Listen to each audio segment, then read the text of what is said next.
Cruelty Squad is an enigma in the gaming world. Why does this happen? Man, I'm dead. Who are these people? I simply am not there.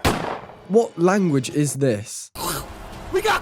After hundreds of hours spent in various gaming titles, nothing has ever came close to my experience with this game. Cruelty Squad is a game that really pries open your third eye. It's a game that at face value looks like a Reddit shitpost, but in actuality has a deeper philosophical meaning. It forces you to stare into the abyss and comes to terms with the nihilistic principle that everything you do is meaningless and that your entire existence has been leading to your inevitable death. That being said, the game is pretty cool. When you first boot up Cruelty Squad, you're met with this outdated company logo, Consumer Soft Products, Authority on Life, which already gives you an idea of the direction this game is going in. The eerie music helps complement the sense of unease as you watch the low polycount man answer the phone from a 4chan user. The game then begins to explain your role in this world, explaining to you, the gamer, that you are a lowlife who has recently fired from your job. But fear not, as Cruelty Squad have given you the opportunity to get on your Sigma grind set and earn a living from assassinating targets of their choosing.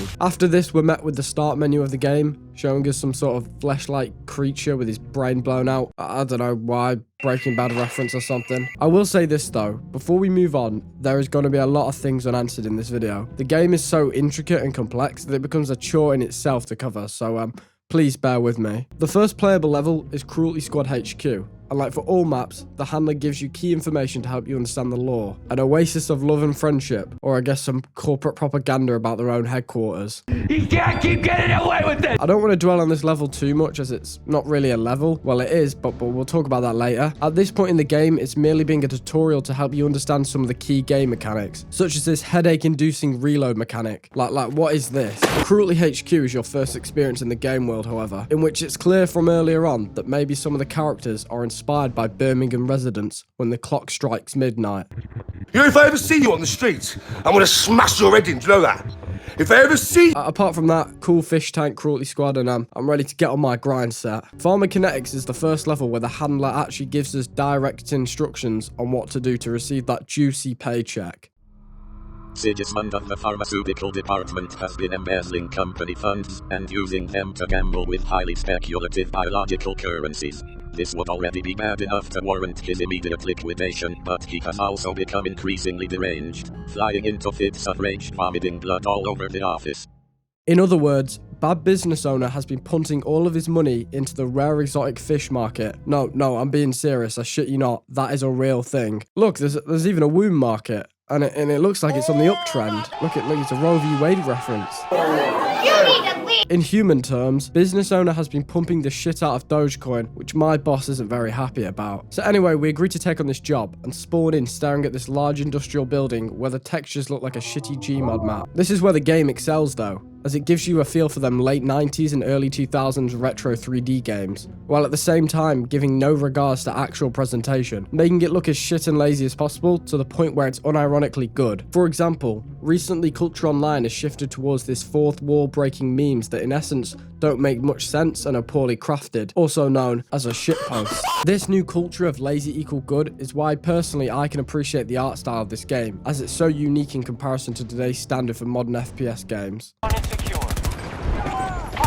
The music in this level is also incredibly weird. Constant bass and synths with no sort of build-up or ending, with the odd inhuman-like grunt in the background. And then as you enter, you're immediately bombarded with some like loud 2013 Skrillex music. I guess to make you think like, what the fuck did I just sign up for? Some weird dog comes to attack you and then fire is rained down by the boss's protection team. This is also where you'll most likely experience your first death, as you're still coming to terms with the awful reload mechanic. Upon dying, the border of your screen will actually change colour, and you'll be charged $500 for the company to undergo body reconstruction surgery. After all, they saved your life and they're mending you back together. Your divine light has now been severed and you are now a flesh automaton animated by neurotransmitters, and in other words, you are now owned by the company with the sole purpose of serving the company. That is so unrealistic. They would never do that in real life. This gives us an idea of what divine light actually is, sort of your free human self, which makes more sense as the game progresses. If you are an even bigger shitter and you keep dying, the game actually makes it even easier for you as well. The psychoanalysis of this, I guess, is you're bad, and I guess it's not in the company's interest to keep charging you for dying, since you're going to be doing that a lot in this game. At least you can now actually eat flesh now for a singular health point. After dying a few times, you finally make it to the room where the CEO is, and brutally execute him.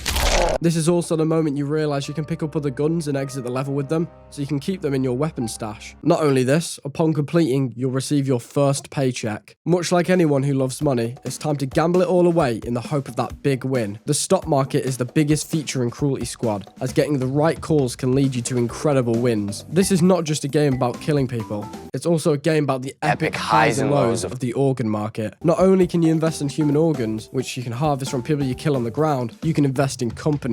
My favorite company is Gaga, but I mean, it's basically GameStop. Please invest in Gaga though, I'm begging you. It's a real good growth stock and I'm not down thousands of dollars. Please invest, please. We recently gave the food and biocomputing startup G-Tech a significant seed capital of around $5 billion. We have also been helping them by supplying them data, which they have been selling to competitors for money. Moreover, they have not produced any results, and have wasted their money on overpriced Funko Pops. As we start Paradise, we're met with this very wholesome and tranquil music, which definitely contrasts its residents. This level is also the easiest way to obtain the K&H-X20, which is basically the Halo battle rifle, but with an annoying scope on it. You also get this shiny company car to help you kill your targets quicker. Thank you, big business. Our first target we kill is an actual Reddit moderator. Yeah, this is no meme. Nah, honestly, it looks like one of the developers actually 3D scanned a Soyjak's face onto the model, and for some reason it has a Goatsy Tech shirt on. I did Google the name, and apparently it's some old 1999 meme of a shock website that directed you to an image of a guy spreading his arsehole. So thank you. Also, before executing him, you can have a conversation. That is at your own risk. And of course, like speaking to any Discord moderator, Reddit user, or whatever you want to call them, all they want to talk about is their niche special interest, whether that be grooming minors, playing League of Legends, or in this guy's case, talking about Chunko Pops. Even in a world where you can sell another person's intestines, people still spend thousands of dollars on minifigures of Rick and Morty, and Baby Yoda. And to no surprise, there are pills on his desk. A dream reference or something, I don't know. I guess this is because the weight of collecting Funko Pops is clearly too much apparently, and don't even bother, they turn the game upside down for no reason, and you have to restart the fucking game. The rest of the targets are kind of sleepers, so we'll ignore them, but the game does teach you that if you look hard enough, you find some treasure amongst the people of Birmingham. I'm from Birmingham! No, look, you come through here and you kill these, take out these, and then look, RPG. And I can't lie, this thing is kind of cracked. Since it is set in Birmingham, this is where you'll meet a new enemy, the Knifer. So it started to make a lot of sense now, I guess. Anyway, job done. Time to invest and do the same thing over and over again until I have enough money to rent the cheapest apartment in New York. $1 million. Oh yeah, it was kind of rude of me not to mention that there are equipments and implants. Somehow a small indie company have actually managed to grasp the concept of fun and interesting body modifications, unlike some games. I thought I was going to get like a robot turret coming out of my head and not this fucking garbage. Anyway, like I said earlier on, we're poor and it's time to invest in Gaga again. I really feel it this time, I really do. It has come to our attention that the CEO of Advanced Orbital Instruments has been doing too good of a job trying to increase the survival rate of our mission to Mercury. Once you get rid of him, we'll be free to install our own CEO, who is more attuned to the concept of mass-scale human sacrifice. That was a kind of fucked brief, I can't lie. But don't worry, as if you'll follow me this way, we'll find a fishing rod. Exactly. Fuck the 9 to 5. We're going fucking magnet fishing. This is an amazing way to make money in the game, as you can just sit there for hours fishing, so you can save up to buy your house in the hills. But like everything this game teaches you, you'll always want to come back to do what you've always done, killing targets for money. This level is awesome though. That is mainly because you can obtain your forklift license and complete the entire mission in it. After countless attempts of trying to do that though, I went mentally insane and found an incredibly overweight man who knows all the exploits in the game, who taught me that if I just keep firing my rocket launcher out a window, he'd die. So I just did that and completed the level. I will say this though, had it not been for the fishing rod, this level is kind of mid, and for some reason when I went back to replay it, the water was red with blood, and none of the NPCs even seemed to care. Guess it's just another day on the grind set. The chief of the cult of Order PD has long been useful in enforcing our will on the general populace, but has recently started to get sloppy and uncontrollable. He's become increasingly based and violent. We believe this is due to steroids being fed to him by the narcotics leader Magnus. This level is kind of cool. It's like the first one set at night. You can get a shotgun in it, which is fun to use, a revolver, which I can't lie is pretty pointless, and a secret area where there is a grenade launcher. There's also a Five Nights at Freddy's room in the game. You can thank Markiplier for that. And some more pills that will literally ruin the game. Probably the worst thing about this level is how you actually get to the main room where the cartel leader is. I spent ages trying to find it, and it turns out it's just some sort of staircase wall climb Spider-Man PS5 shit. And even more confusingly, the cartel leader is a fucking alien for no apparent reason, except for funny, I guess. Also, you meet these creatures, psychos, which when you're near them, turn your screen into GTA 5 when you take one hit of the bong, or when Far Cry used to force you to take drugs for like a bit. Also, it turns out that I didn't have to do any of this, as there was a secret passage that would have just avoided the entire thing. But at least I got one of the worst items in the game now. This is probably the point in the game where you might want to buy some of the upgrades, since you've made a little bit of cash. You can get a slot for one piece of headgear, chest, arm, and a leg piece. At this stage, the most important is probably the ammunition gland for your arm, which removes your ability to reload, but instead slowly regenerates your ammo. This isn't really that helpful for machine guns and weapons that release a lot of bullets, but for your snipers and RPGs, it can be incredibly useful. Oh, and what's this? A shiny $500,000 suit that offers zero protection? But I best get back to work then. Governor Bill Gurney is going to be hosting a campaign rally in the Kansas City Mega Mall. He has made a name for himself taking a strong stand against multinational corporations and monopolies. Kill him so we can continue profiting off the misfortune of others. More madness is the biggest smash and grab of your life. You can't risk not killing the governor. He's going to tax and reduce the influence your employer will have, and you've got massive investments in the markets as well. So the logical thing to do is to fire rockets upon rockets across the map in hope of killing the governor. And you do, so I guess that's it. The map looks kind of cool, but I didn't want to stay for too long for a pretty apparent reason. Also, have you seen the fucking markets? 138% up. Holy shit. Literally the Wolf of Wall Street right now. An important take from this is that if you kill government officials, you will become rich. So anyway, I did what any sane person would do. This is like to do with the money I made not killing government officials. I sold some of my stocks. I bought a new pair of shades, nightmare vision goggles. They give off like a weird smell and have seemingly no effect on anything. And after 5 seconds, I immediately took them off as it was burning holes in my retinas. Now you've done it, you freak shit. You fucked up. You're being tracked by the grid. The eye in the sky is watching. We're coming for you. Prepare to die. To complete this mission, you need to kill your landlord and escape. Sounds simple enough. The beginning of Apartment Atrocity goes the hardest out of any of the maps. The music being so loud and distorted, police sirens going on, everything a Patrick Bateman, Ryan Gosling, Homelander enjoyer could wish for. The drawback is, it's probably the closest the game has ever given me to having a heart attack. Apparently I was low on rent, and that was some justification for an entire fucking SWAT team being called. They even have Spaz 12s for some reason, just to rub salt in the wound. What's even more interesting is the fact that the landlord isn't even panicking, despite me killing all these police officers. I guess this just sums up how mundane this behavior is in the Cruelty Squad world. I mean Birmingham. Yes, I'm continuing this joke. Another good thing about this mission is that they have perfectly left a sniper rifle on the table for you. I'm sure this isn't the first instance of there being a sniper rifle for you to get in the game, but at least you get to keep it now if you manage to take out these massive fucking law enforcement officers. Also, I forgot to invest my earnings in the stock market, and holy shit. So apparently the governor I killed just made the stock market go to the moon. So that means that my cum coin and stocks in Gaga Gaming have made me a lot of money. I definitely didn't use insider trader knowledge for this. Anyway, like a sane person, I sold all my overvalued assets, I mean the market's up 1300%, and spent it on important things, like an appendix that makes you swing on shit. Still better mechanics than that Marvel Avengers DLC, I swear. But who the fuck signed off on this? Hey, sorry about the last one. Someone fat-fingered the social security number of the target, and it ended up being you by accident. Just what are the chances? Well, anyway, a group of seasteaders have recently acquired vast fortunes through biocurrency speculation. We wouldn't usually care about this sort of thing, but a certain governmental agency has offered us a deal that would secure the funding of the risk management department for years to come. They want these guys to be made an example of what happens when you play sovereign, so go full hog, I guess, haha. So apparently they got mixed up with the target, and that's why the police showed up at your door. What's weird about this is that it doesn't explain why you still had a target, and that target being the landlord. Maybe our protagonist just felt the need to kill the landlord for pushing up the rent or something. The best way to approach this map is probably to use the sniper rifle and take the target out from afar, and then spray down any opposers with an LMG acquired from those dual-wielding skinwalkers in the previous mission. The level design is kind of cute. You shoot the glass ceiling and everyone falls through to kill one of the targets.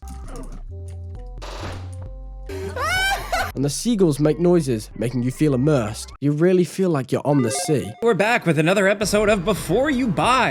Until you fall overboard and just get stuck there for ages for no reason. But my final thing about Seaside Shock is the way you exit the level. It is actually impossible to the naked eye to find the exit. So your only option is to watch someone on YouTube show you where it is. I'm honestly being serious. I could not find where the exit was on this map for ages. Still got paid though. Oh, and before I move on, this was the first time I actually found a secret level. What the fuck? What the fuck has happened?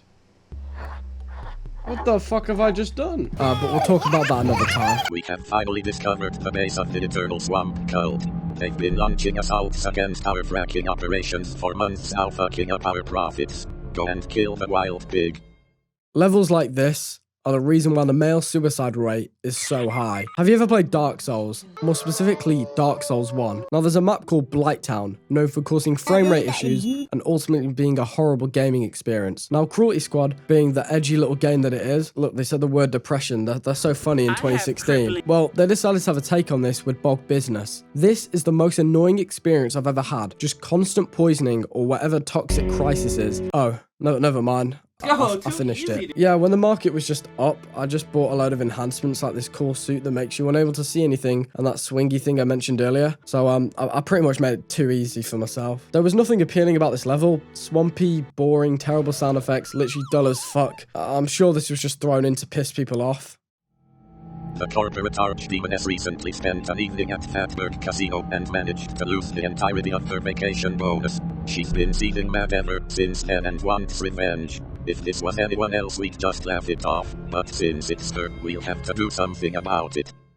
As I enter, ready to murder the owner of Fatberg Casino, I can't help but notice the slot machine staring into my soul. Now, I'm not a big gambler. I've only lost a few £1,000s on the spinning wheel, but the time I spent on these slot machines was embarrassing. I'm literally paying for bins and plants that I can do fuck all with at this point. This is also the part where I decided to check up on some of the stocks I had, and I immediately regretted it. How the fuck is Gaga worth 87 cents? What has happened to the market? I think this is just like a bit by Cruelty Squad to showcase that the market constantly gets manipulated for rich people's benefit, and we the people always lose in the end. Actually, I don't know what I'm talking about. I was able to afford funny popping eyes, so I don't care. I forgot to mention earlier as well, there's another slot machine and it gives you weapons. Apparently there's like a secret weapon, but I've spent the past hour spinning this fucking shit and still nothing, so I don't care anymore. Okay, I do care. You know what they say, keep gambling. The big win is just around the corner. There's also these like rock creatures. Let me check the wiki real quick. They're called golems.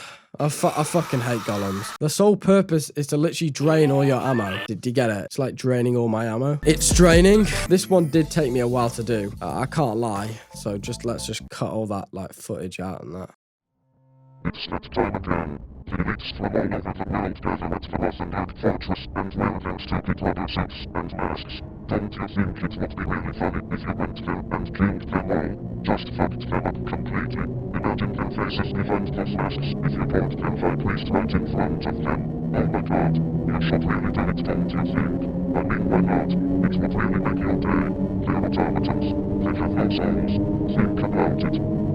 This brief is literally the equivalent of, there are worms under your skin, please tear off your skin, there are worms in. Essentially, I've been groomed into killing people this time round because the boss thought it'd be funny to post the footage to Facebook and live leak. This job is a fucking ball ache. You gotta perfectly time a jump onto here, then move down some stairs. Oh, okay, it wasn't that bad. There's also this big bouncy thing in the middle, and I actually shitted a little bit when I thought I wasn't gonna make it into the zone. The map sort of resembles a castle. It's a bit boring, and the enemies are just kind of stale, so next job, please.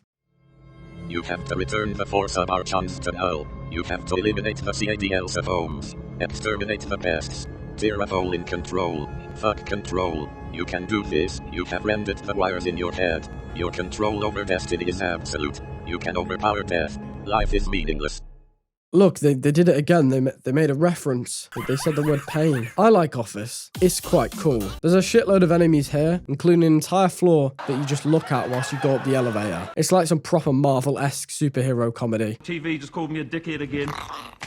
Noob master. There's like 5 guys you have to kill, who all equally explain why their job is pointless in, I guess, a mockery to bureaucracy. Until we reach our ending, Office is probably one of the most important maps, as it gives insight into what Cruelty Squad as a game stands for. Each character is named number 1, 2, 3, and 4 to showcase how common they are and simply just another number in the meaningless void. There's a limited number of steps I can take, almost referring to the fact that in life we are given so many possibilities, but we do not have enough time to choose what we want to do.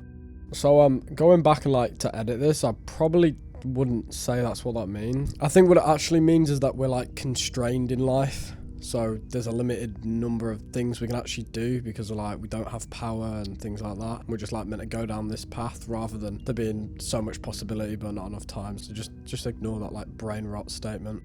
After killing all of his employees, the CEO doesn't even bat an eyelid. He's more interested in his profits. The message here is that all this time you've been exploited by the same people you've been chasing the entire game. And this is why he tells you, you'll never figure it out, meathead. Almost hinting at us that after 11 levels, we haven't come to the conclusion of what's going on. We're still in that cycle of working under someone else's rule. We just got paid $6 grand, so who's the real winner? You're almost there. You can congratulate yourself now. You're the best. The home stretch. Ah, so nice. Feels good. Welcome to the ultimate punishment, my friend. We've climbed to the top of the mountain, killing everything in our way to reach this stage. Countless murders have been carried out to get to here, so hopefully we're going to get maybe like a cutscene or something where everything is explained. Who are you people?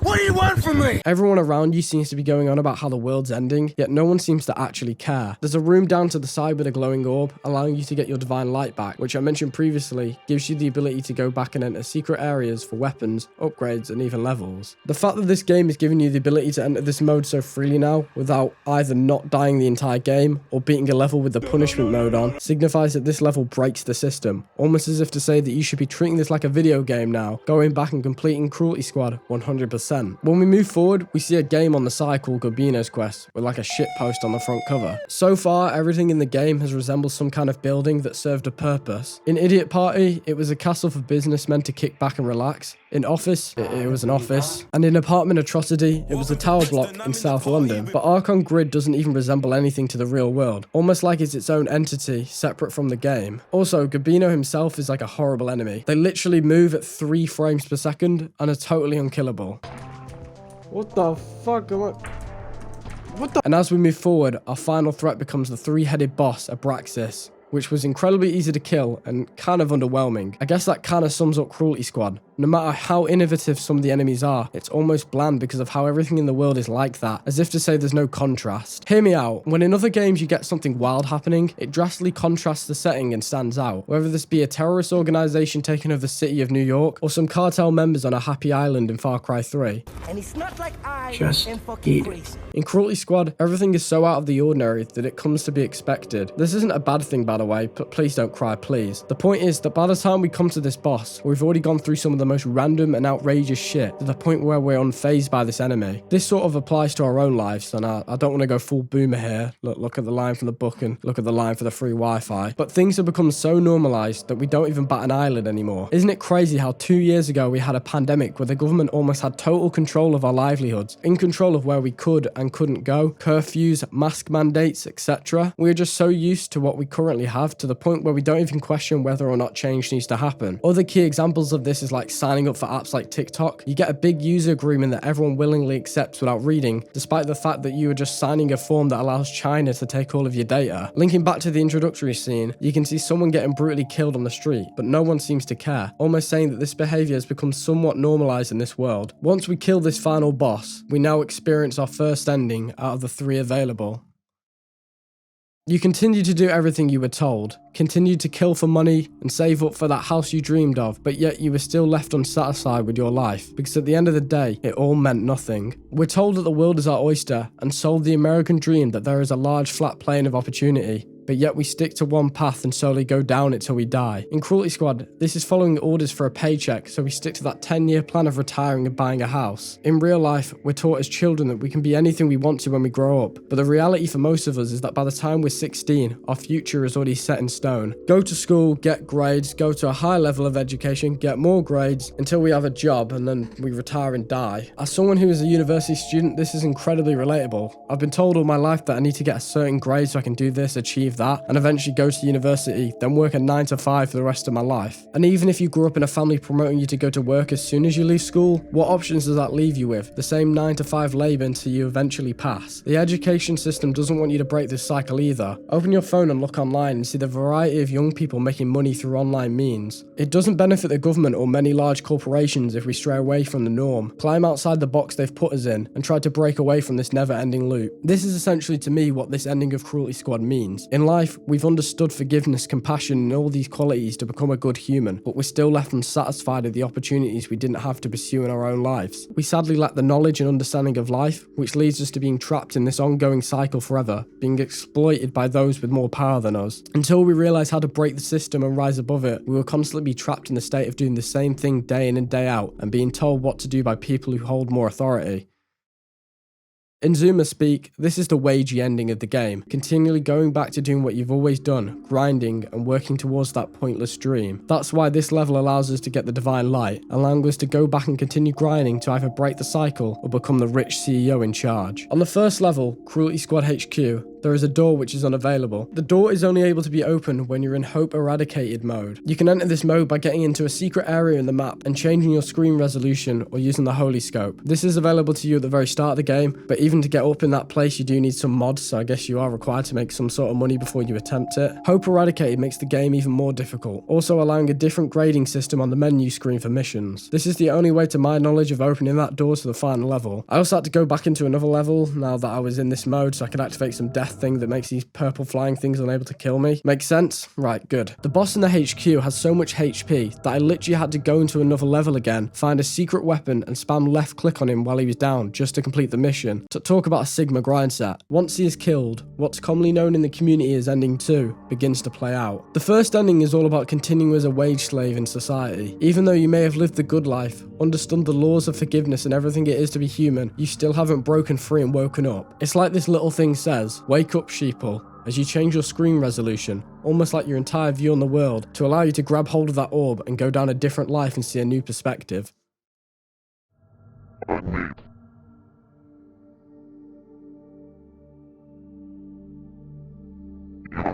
Fast.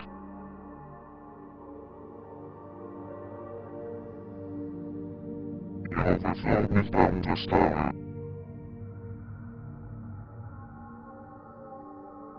You have the soul of an emperor.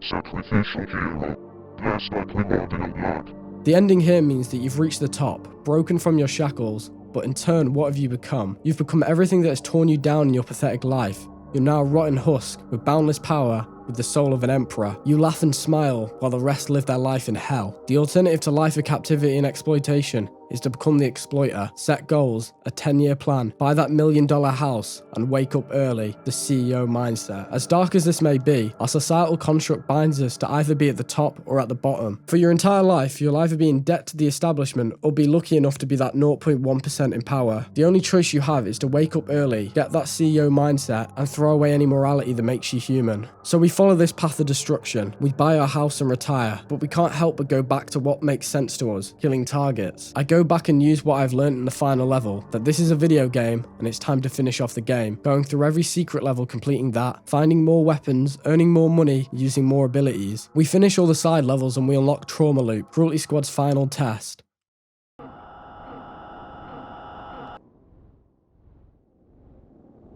We reach the ending, death, with my life flashing before my eyes. Constant reminders of the work menu, the place in which work was assigned to us in the beginning, begin to pop up on the screen, as if to say the majority of my life has been me sacrificing my time to the business.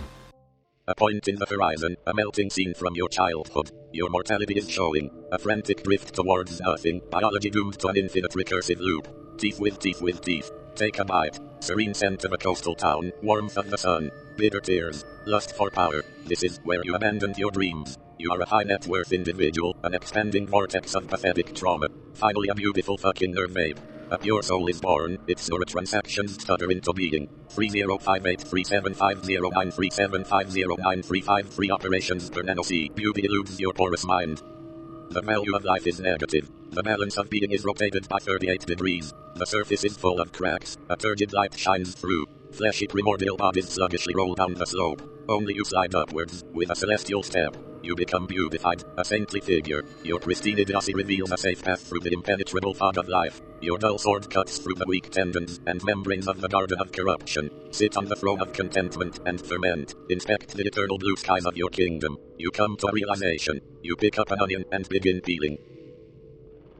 Onion layer 1, onion layer 2, onion layer 3, onion layer n eons have passed and the onion is fully peeled. Nothing remains. It's perfect. You get lost in the point that remains where the onion used to be. Synaptic cascade, neurological catastrophe. The point becomes infinitely dense. The universe condenses into a unicellular being. It screams sin. It craves happiness. It's done with this world. It tries to commit suicide but fails. Sad pathetic mess. You feel pity and disgust but in a way only a being of pure grace can. In your violent mercy you terminate the world life. The living organism, in a situation determined by the play of energy on the surface of the globe, ordinarily receives more energy than is necessary for maintaining life. The excess energy, wealth, can be used for the growth of a system, for example, an organism. If the system can no longer grow, or if the excess cannot be completely absorbed in its growth, it must necessarily be lost without profit. It must be spent, willingly or not, gloriously or catastrophically. Looking around for an explanation for this was incredibly difficult, but a user in a comment section of the video on the ending was the best I had. The last thing stated in Cruelty Squad is a quote from George in a book named The Accused Share. The relation to this is that in the world of cruelty, the concept of death does not exist since technology has advanced so much that you're able to be resurrected. Therefore, it created an economy where the value of life is negative, as shown by the prices of organs on the stock market. This essentially means that you're worth less than the parts that make you. This is why in this ending, you work towards confronting the cradle of life and peeling down that onion to allow people to be able to die again. Lore-wise to Cruelty Squad, this is what Trauma Loop is all about. But in application to the real world, it's incredibly difficult to understand. In preparation of making this video, I watched countless people's takes on the game to hopefully find more knowledge in unraveling Cruelty Squad for this video. One user stated that the ending concluded that we should be glad we still had the freedom and ability to die. The time limit that's set on us gives us the freedom to create meanings in our lives. In the game, since you can't die, people have become so bored with their lives that they're literally spending millions on Funko Pops and have lost all their purpose. Or another example is that $500,000 suit in the game that serves no purpose as well. In the real world, death is what gives us meaning, the ability to experience anything in such a short amount of time that we should not waste, but value. Linking back to the other two endings, we should not waste the 80 odd years we have left, stuck in that wagey mindset or on the grind set, but instead take advantage of the time we are given. In the world of Cruelty Squad, its citizens can afford to waste their time since there is no death. We, as humans, cannot. Death is what gives us humans life, and ultimately, meaning. There is more I'd like to say on Cruelty Squad, but I think this video has already gone on long enough. I'd like to thank a couple of friends for helping me research and script this video, along with some YouTubers which gave more clarity on the game when I needed it. If the video does well, I'll make a follow-up video talking about some of the secret weapons, side levels, and the community. Anyway, I appreciate you for getting this far, and when the beat drops, I'm fucking killing myself. Seeing you on heroin. What are you, 16? So maybe 18, 19. We'll see you on the fucking streets on heroin. You are a trash bag. You are the perfect reason why they should raise the age to 18, and I don't care what happens to you.